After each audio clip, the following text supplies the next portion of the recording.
Assalamualaikum warahmatullahi wabarakatuh.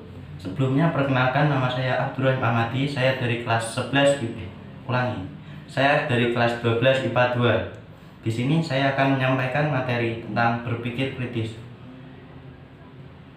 Penyampaian materi ini guna memenuhi tugas agama yang diberikan oleh Bapak Muhamim Syarifuddin SPDI.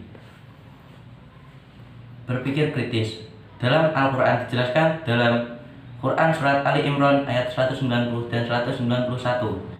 A'udzu billahi minasyaitonir rajim. Bismillahirrahmanirrahim. Inna fi khalqis samawati wal ardi wa ikhtilafil laili wan nahar la ayatin liulil albab. الذين يذكرون الله قياما وقعودا وعلى جنوبهم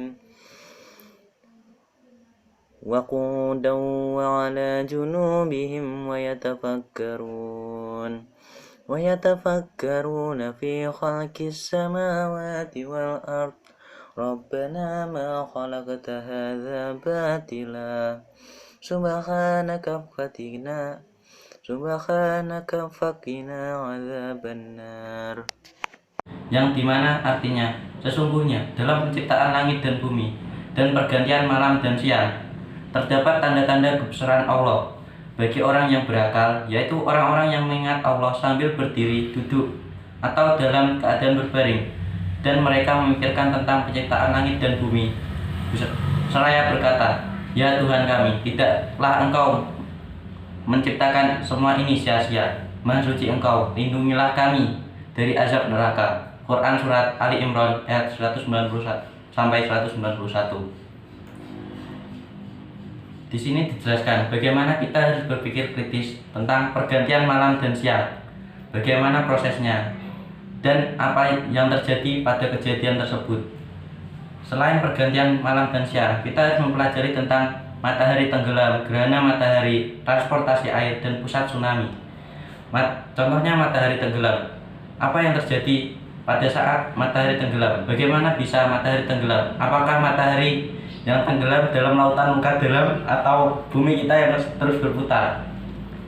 Kalian pasti tahu jawabannya setelah penelitian yang dilakukan oleh peneliti pada zaman dahulu. Selanjutnya, gerhana matahari. Itu merupakan fenomena terbesar. Bagaimana bisa terjadi matahari tertutup oleh sebutir bulan yang perbandingannya sangat jauh dari matahari. Selanjutnya dijelaskan pada Quran Surat Al-Ghasyiyah ayat 88. Apakah mereka tidak memperhatikan bagaimana unta diciptakan? Coba kalian pikir, bagaimana unta dapat bertahan hidup di gurun pasir yang sangat tandus tanpa makan dan minum. Awalnya ini merupakan sebuah misteri yang masih belum dipecahkan. Tapi setelah adanya penelitian oleh pakar fisiologi dan biologi telah menemukan jawaban dari misteri tersebut. Jawabannya yaitu unta memiliki kemampuan untuk memproduksi air dari lemak yang terdapat dalam punuknya melalui proses kimiawi. Ini masih belum bisa ditandingi oleh industri manusia yang ada pada zaman sekarang. Unta dapat menyimpan cadangan air di punuknya. Jika unta menyimpannya di bawah kulit seperti manusia, maka suhu tubuh akan meningkat drastis dan berakibat fatal. Unta mampu menyimpan lemak di punuknya sekitar 120 kg. Adanya jumlah cadangan lemak sebanyak ini, unta mampu bertahan hidup tanpa air selama 1,5 bulan. Subhanallah. Materi selanjutnya yaitu mengkritisi sekitar kita.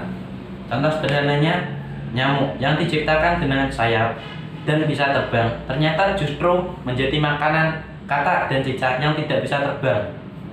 Apa makna dari penciptaan tersebut menurut pendapat Anda? Coba kalian pikir, nyamuk bisa terbang tapi malah menjadi makanan hewan yang tidak bisa terbang. Ini membuktikan bagaimana katak dan cicak yang tidak bisa terbang tapi tetap dilengkapi dengan lidah yang panjang dan lengket untuk menangkap makanannya yang berupa serangga atau nyamuk yang bisa terbang. Ini sangat membuktikan lagi bagaimana Allah menciptakan setiap makhluknya dengan tidak sia-sia, pasti ada kegunaannya. Hal lainnya yaitu berpikir kritis dengan ciri orang berakal, ulil albab, sesuai pesan Quran surat Ali Imran ayat 190 sampai 191. Dijelaskan, berpikir kritis adalah berpikir secara beralasan dan reflektif dengan menekankan pembuatan keputusan tentang apa yang harus dipercayai atau dilakukan. Contohnya adalah kemampuan berpikir kritis merupakan kemampuan membuat ramalan, yaitu membuat prediksi tentang suatu masalah, seperti memperkirakan apa yang akan terjadi besok berdasarkan analisis terhadap kondisi yang ada pada hari ini. Contoh sederhananya, ramalan cuaca. Selanjutnya, ciri orang berakal. Dalam hadis ini, Rasulullah SAW menjelaskan bahwa orang yang benar-benar cerdas adalah orang yang pandangannya jauh ke depan, menembus dinding duniawi, yaitu hingga kehidupan abadi yang ada di balik kehidupan fana di dunia ini. Tentu saja, hal ini sangat dipengaruhi oleh keimanan seseorang kepada adanya kehidupan kedua, yaitu akhirat. Orang yang tidak meyakini adanya hari pembalasan tentu tidak akan pernah berpikir untuk menyiapkan diri dengan amal apapun. Jika indikasi cerdas dalam pandangan Rasulullah SAW adalah jauhnya orientasi dan visi ke depan atau akhirat, maka pandangan-pandangan yang hanya terbatas pada dunia menjadi pertanda tindakan bodoh atau jahil. Selanjutnya, manfaat berpikir kritis. Yang pertama yaitu dapat menangkap makna dan hikmah di balik semua ciptaan Allah. Contohnya yang sudah saya jelaskan tadi, bagaimana katak diciptakan dengan lidahnya yang lengket untuk menangkap nyamuk yang bisa terbang. Contoh kedua, dapat mengoptimalkan pemanfaatan alam untuk kepentingan umat manusia. Contohnya, bahan bakar minyak yang diambil dari sumber daya alam. Terakhir, dapat mengambil inspirasi dari semua ciptaan Allah SWT dalam mengembangkan iptek. Contoh sederhananya yaitu layar ayam menjadi inspirasi ilmuwan untuk menemukan stabilizer bagi kamera supaya saat mengambil video kamera tidak goyang. Itu hanya sedikit contoh dari manfaat. Kurang lebihnya mohon maaf. Masih banyak lainnya. Wassalamualaikum warahmatullahi wabarakatuh.